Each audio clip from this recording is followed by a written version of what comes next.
This episode is brought to you by Goals.com, the sales performance platform built to help teams stay focused, motivated, and on track. While most CRMs just track data, Goals.com drives real results. It's simple, affordable, and designed to help your sales team hit targets faster, without the headache of complex setup or costly consultants. Whether you're using a CRM or not, Goals.com works seamlessly to elevate your performance. Book a fun, fast demo today at Goals.com.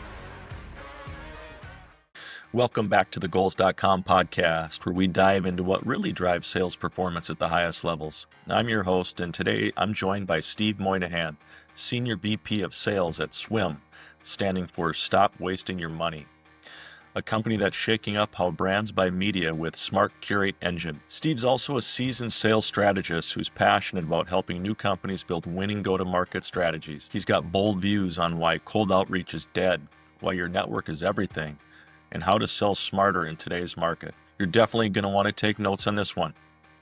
All right, Steve, let's get into it, man. Let's do it. Come on, Andrew.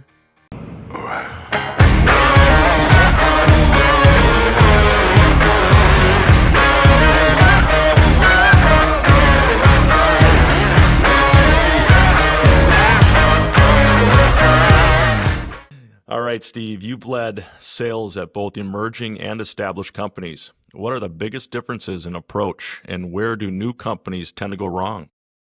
Yeah, great question. So I had a boss that I worked for years ago that compared kind of newer companies to more established companies to flying an airplane, and kind of the difference between flying by visual and flying by instruments.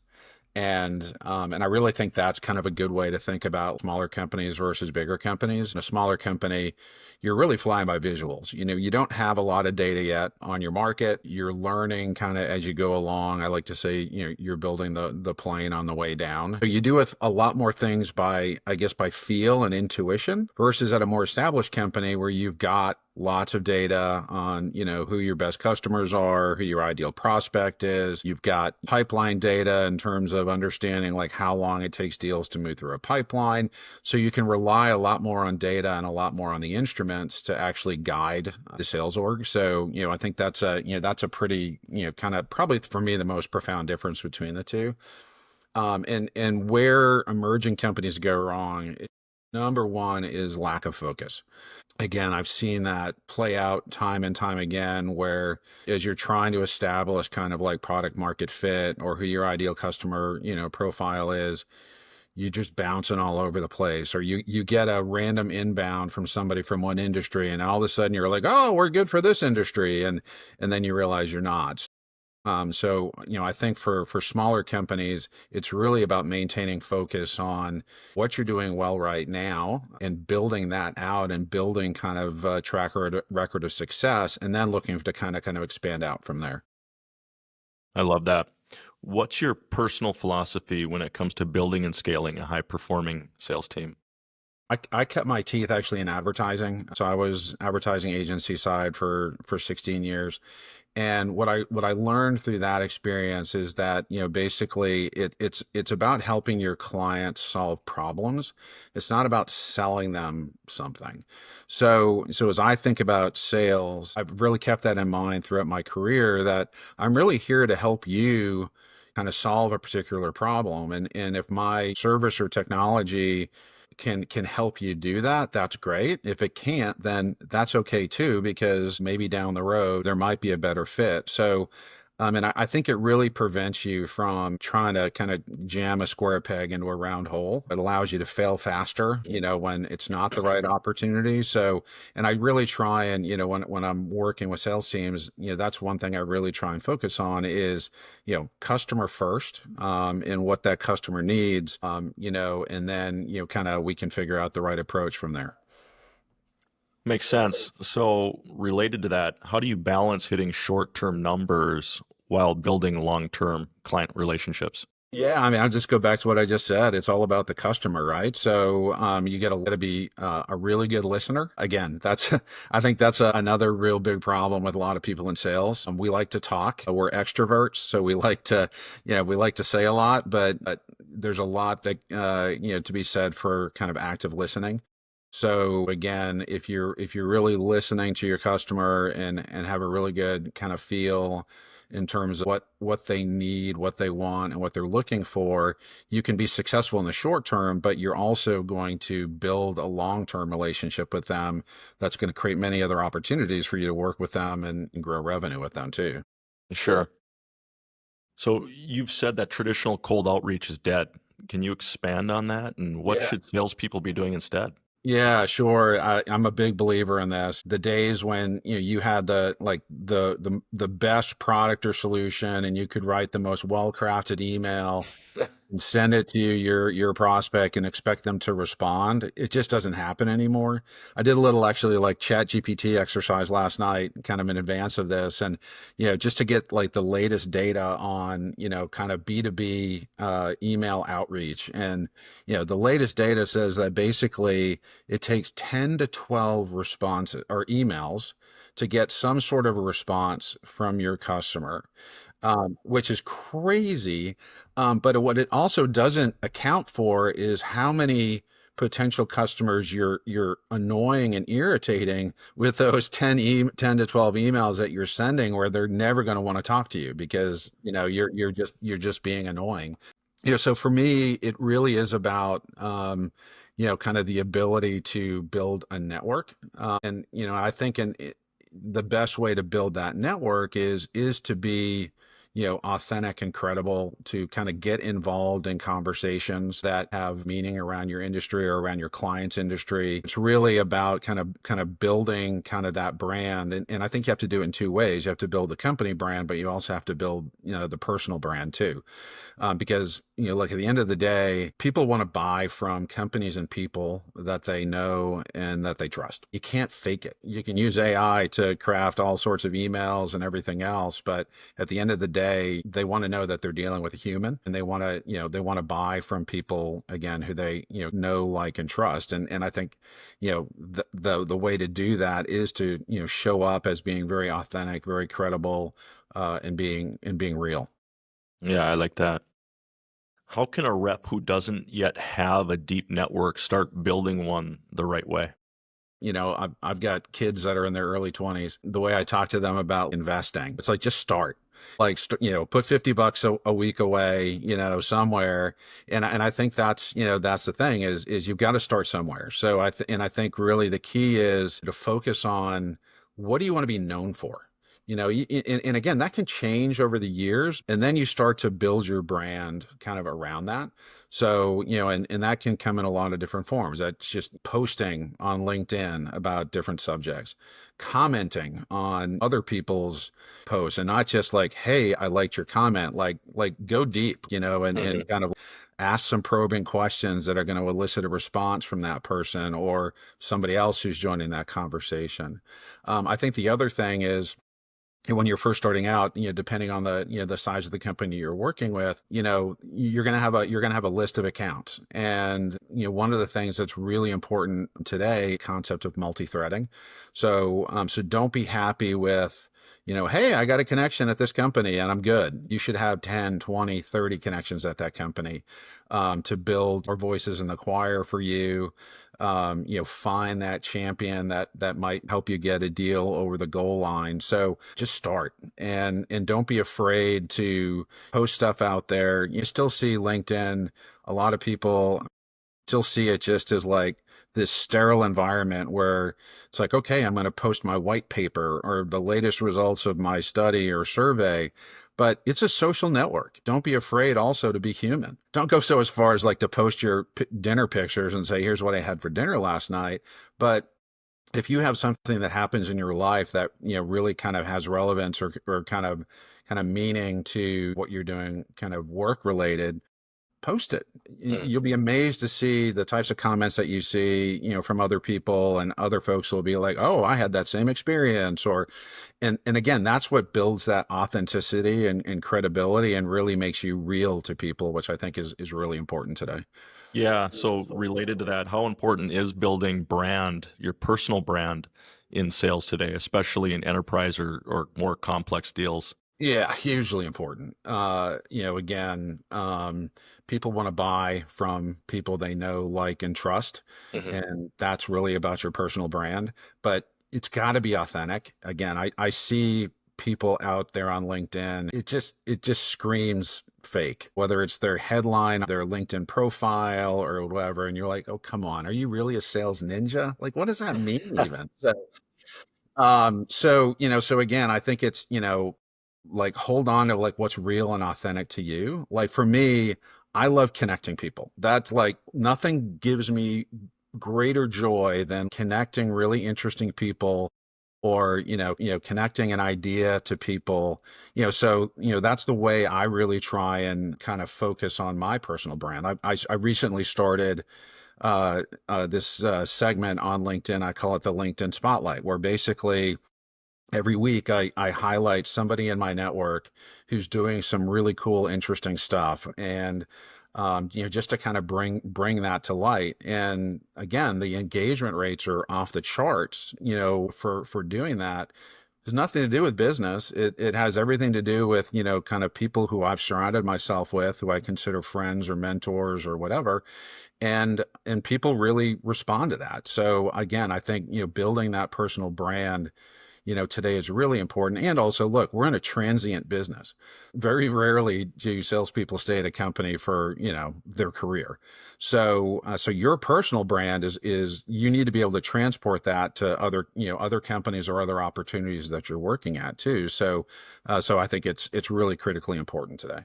Yeah, for sure. Tell us about the mission behind SWYM and how is Smart Curate changing how brands approach media buying? Yeah, yeah. So it's a great story, honestly. As you mentioned up front, I mean, the name of the company stands for Stop Wasting Your Money. And, I've been in advertising and marketing my whole career. There is no better poster child for waste and inefficiency than the programmatic media marketplace. And the problem is it was set up wrong.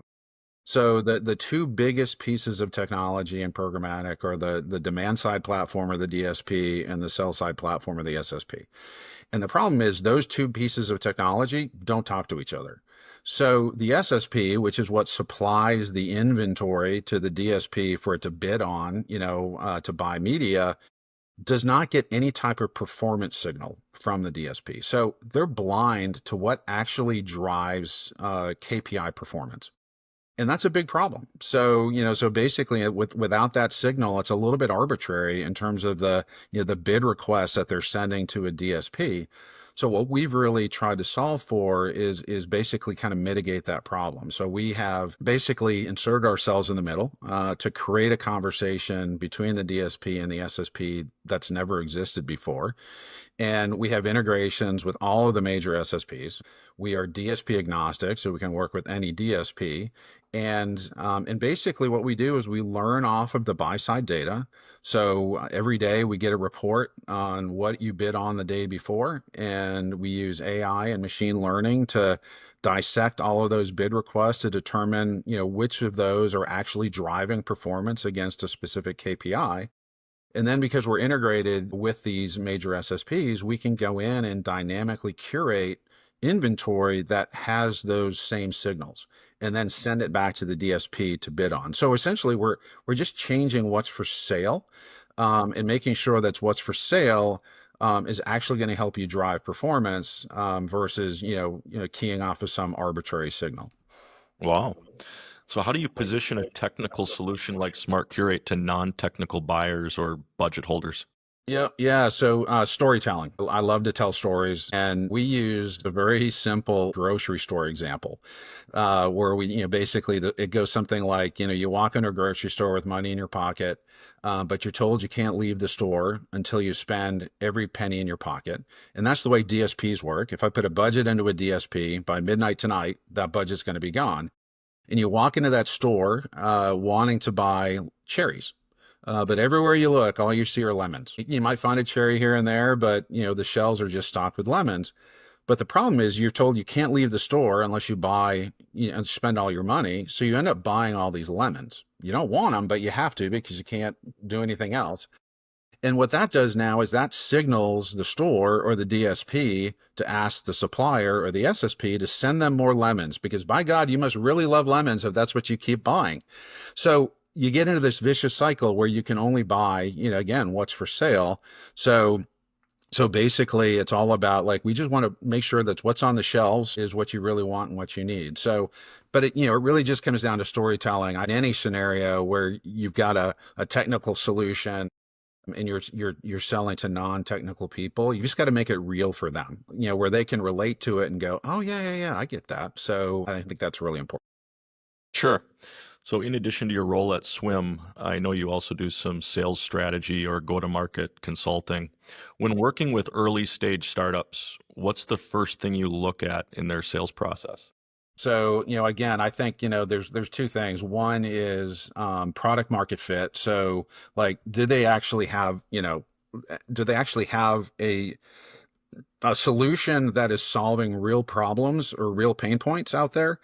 Or is it a solution in search of a problem? That's to me, as I evaluate, companies that I'm going to, consult with or advise, that's a big part of it for me is it's got to solve real customer pain. And if it doesn't, then good luck to you.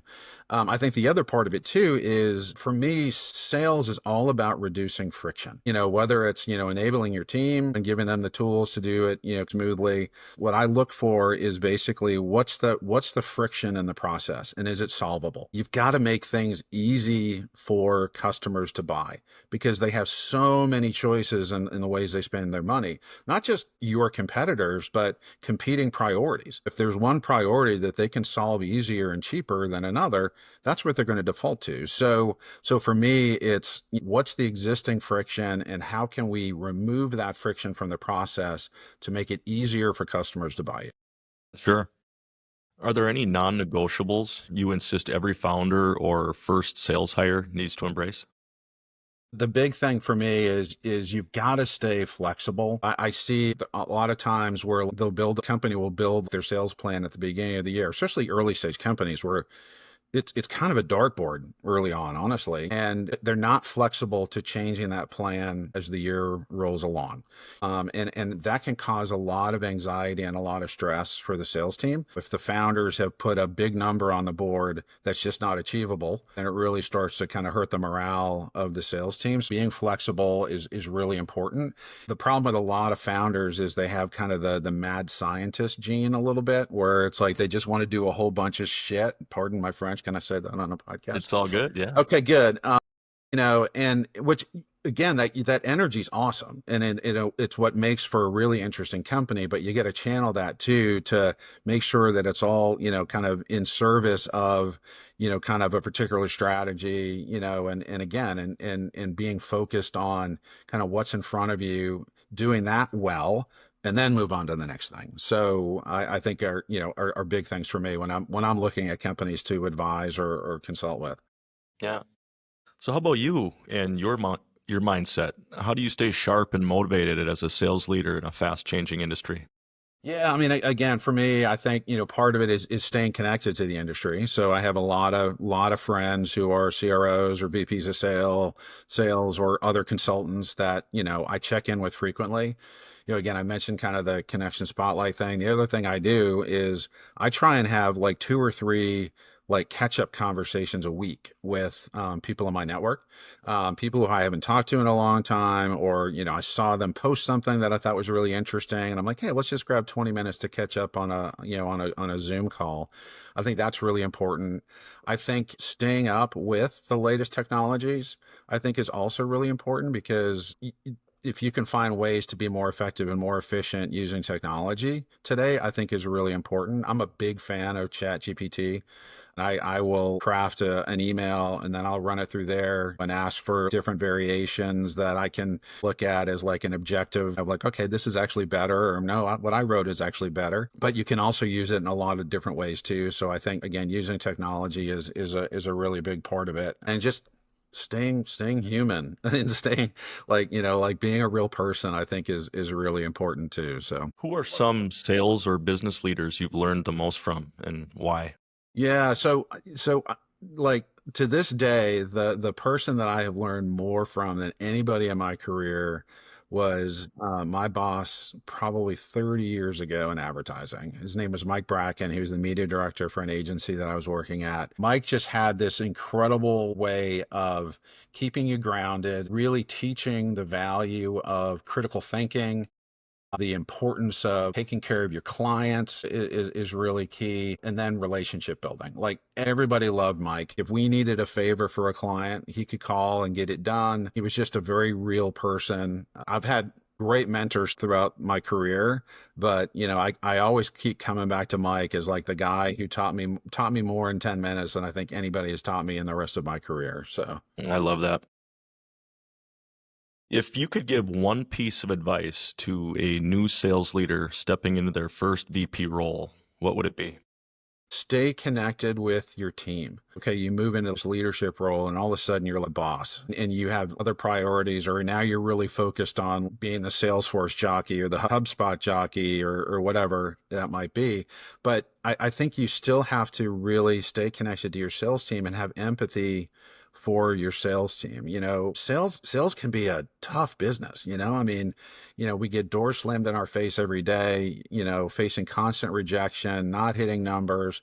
And I think it can have a real toll on the mental health of not only yourself as a sales leader, but on your teams. Keeping your finger on the pulse of the team and how they're doing, and getting constant feedback from them instead of giving them feedback all the time, I think is really important. And I think builds a much healthier sales team, a much happier sales team, and you're going to get a lot more productivity out of people, when they're kind of having fun and, feeling joy and feeling empowered. So, All right, that's a wrap on today's episode of the Goals.com podcast. A huge thanks to Steve Moynihan for sharing his insights on modern sales strategy, the power of networks, and how to cut through the noise in today's crowded market. If you got value from this conversation, make sure to follow, subscribe, or share it with your team. We've got more great episodes coming your way with sales leaders who are out there doing the work and pushing the limits. Until next time, stay focused, stay motivated, and keep driving performance. This episode is brought to you by Goals.com, the sales performance platform built to help teams stay focused, motivated, and on track. While most CRMs just track data, Goals.com drives real results. It's simple, affordable, and designed to help your sales team hit targets faster, without the headache of complex setup or costly consultants. Whether you're using a CRM or not, Goals.com works seamlessly to elevate your performance. Book a fun, fast demo today at Goals.com.